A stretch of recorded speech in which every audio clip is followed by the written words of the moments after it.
आज हम पढ़ेंगे कक्षा 6 की पाठ्य पुस्तक मल्हार से मेरी माँ पाठ का सारांश और उसके मुख्य बिंदु। और सारांश से पहले हम लेखक के बारे में कुछ जानते हैं। इसके लेखक हैं राम प्रसाद बिस्मिल जी। मेरी माँ राम प्रसाद बिस्मिल जी की आत्मकथा है, जिसमें वे अपनी माता के प्रति अपनी गहरी श्रद्धा और कृतज्ञता व्यक्त करते हैं। इस रचना में बिस्मिल ने अपनी माँ के स्नेह, त्याग और समर्थन को बड़े ही भाव के साथ प्रस्तुत किया है। उनकी माँ ने न केवल उनके शिक्षित होने में योगदान दिया, बल्कि उनके क्रांतिकारी विचारों को भी बढ़ावा दिया। उन्होंने हर संकट में अपने पुत्र को धैर्य और साहस दिया।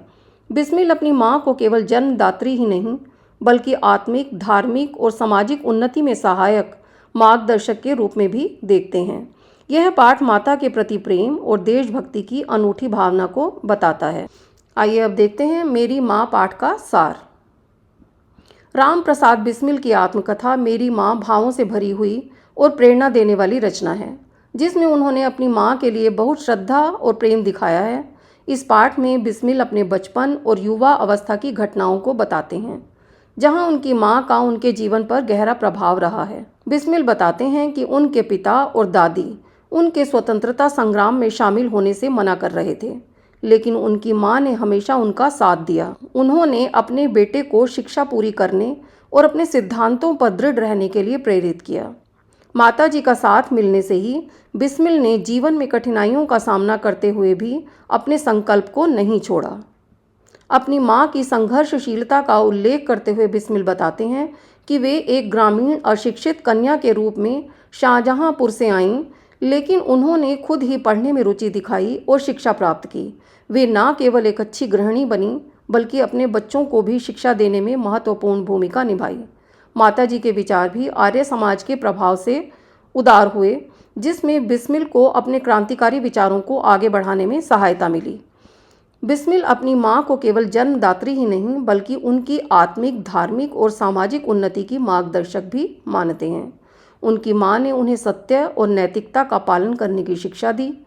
उन्होंने बिस्मिल को यह उपदेश दिया कि किसी भी परिस्थिति में निर्दोष व्यक्ति की प्राणहानि नहीं होनी चाहिए। अंत में बिस्मिल अपनी माँ से माफ़ी मांगते हुए कहते हैं कि वे कभी उनका कर्ज नहीं चुका पाएंगे। वे चाहते थे कि अपने अंतिम समय में माँ के चरणों की सेवा करें, लेकिन उन्हें यह अवसर नहीं मिला। वे माँ से प्रार्थना करते रहे कि जब भारत स्वतंत्र होगा तो इतिहास में उनके बलिदान के साथ उनकी माँ का नाम भी स्वर्ण अक्षरों में लिखा जाएगा। इस मन को छूने वाली बात से उनकी मातृभक्ति, त्याग और देश प्रेम की भावना उजागर होती है। अब पाठ के सार के बाद हम देखेंगे पाठ के कुछ मुख्य बिंदु। भारत के अमर क्रांतिकारियों में राम प्रसाद बिस्मिल का नाम आदरणीय है। वे सफल साहित्यकार व रचनाकार भी थे। अंग्रेज़ों के अत्याचार सहते हुए जेल से ही उन्होंने अपनी आत्मकथा निज जीवन की एक छटा लिखी। राम प्रसाद जी की लखनऊ कांग्रेस में जाने की बड़ी इच्छा थी, लेकिन दादी जी और पिताजी ने लेखक के लखनऊ कांग्रेस में जाने का विरोध किया। सेवा समिति का आरंभ शाहजहांपुर में हुआ था। पिताजी और दादी जी को सेवा समिति में लेखक की भागीदारी अच्छी नहीं लगती थी। पिताजी को राम प्रसाद जी के कार्य अच्छे न लगते थे। लेखक के जीवन में साहस माताजी की प्रेरणा से आया। माताजी अशिक्षित थीं, लेकिन उन्होंने खुद पढ़ाई करने का शौक पैदा किया और आस पड़ोस की स्त्रियों से सीखना शुरू किया।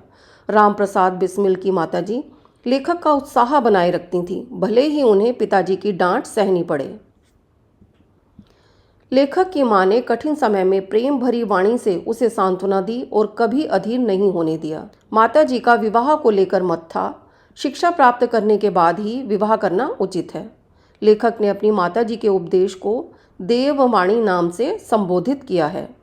30 वर्ष की आयु में राम प्रसाद जी को अंग्रेज सरकार द्वारा फांसी पर लटका दिया गया। लेखक की अंतिम इच्छा थी कि माताजी के चरणों की श्रद्धापूर्वक सेवा करें। लेखक ने अपनी मृत्यु को माताओं की माता या भारत माता की सेवा में बलिदान के रूप में स्वीकार किया। लेखक का मानना है कि जब स्वाधीन भारत का इतिहास लिखा जाएगा, तब उसकी माता का नाम भी उज्जवल अक्षरों में लिखा जाएगा, क्योंकि उन्होंने अपने पुत्र को देश सेवा के लिए प्रेरित किया। कक्षा 6, 7 व 8 के पाठ्यक्रम से संबंधित नोट्स मेरी वेबसाइट www.madhukalash.in पर उपलब्ध हैं। मेरी ये वीडियो पसंद आए तो इसे लाइक करें, शेयर करें और मधुकलश चैनल को सब्सक्राइब करना ना भूलें।